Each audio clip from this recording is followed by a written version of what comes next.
Hello, students. So I'll be discussing Chapter 4, and Chapter 4 is on theories in scientific research. I'll be discussing Karl Popper. Some of you may have heard of him. He was an English philosopher.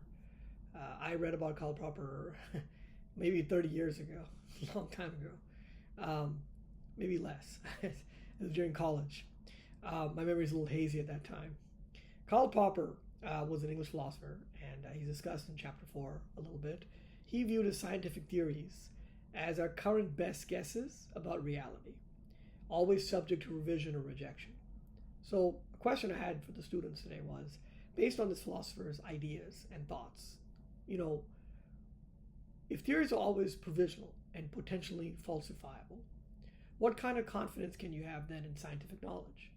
So, first, I should let you know Karl Popper was an English philosopher, and he had a lot of theories about people, governance systems, especially freedom of the press, freedom of people, totalitarian regimes, things like that. So, Karl Popper was someone who was a very deep thinker. And I don't know if I have any students who've taken philosophy classes. When I was in college, I almost became a philosophy major.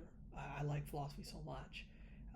But I didn't. I was a pre-law major. Some of you may know about that. But I really enjoyed my philosophy classes, and I was lucky I had some great philosophy professors at American University in D.C. So one of them introduced me to Karl Popper, Dr. Jeffrey Shaler, who is still alive, and I communicate with him every now and then. But if theories are always provisional and potentially falsifiable, meaning they may not be real, they may be truthful, what kind of confidence can we have in scientific knowledge?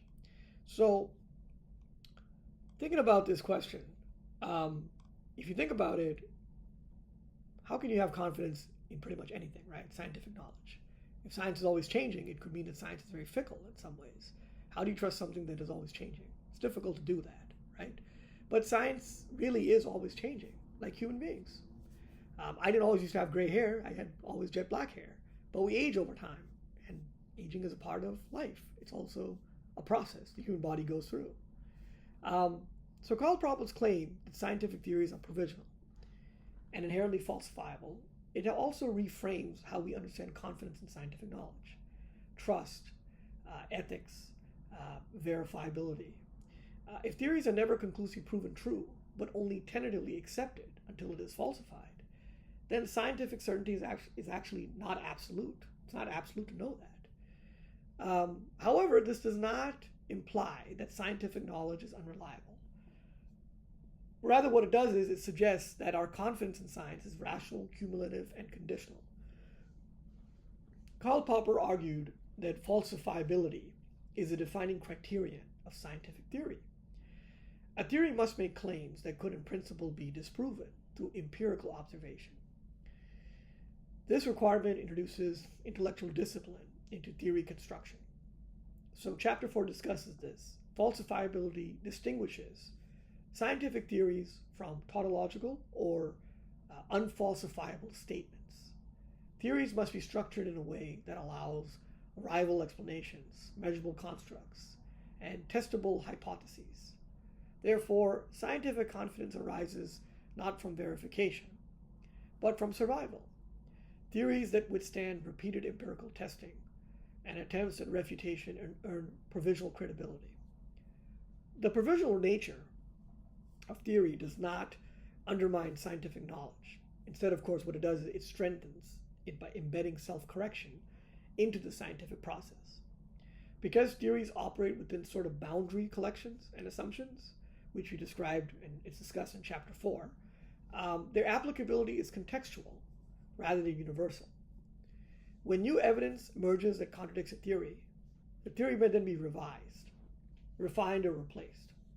This process then reflects cumulative knowledge, building rather than instability. Scientific progress occurs through successive approximations to reality, not through final and unchangeable truths. Popper then emphasis on falsifiability aligns, it's connected to, with other attributes of a strong theory outlined in the chapter, which includes logical consistency, explanatory powers, and parsimony. A theory that is logically coherent It explains substantial variance, survives rigorous empirical testing, provides a very high degree of confidence within its defined scope. So if you can copy and replicate and find the same findings, it's considered highly confident that the theory works. Easy example to give you guys is the theory of gravity, right? Anywhere in the United States, well, almost anywhere. I'm going to get to one of the outliers. The gravity does not always work. Is of course you throw a ball in the air, it falls down. But there is a place in Florida, supposedly, called Spook Hill.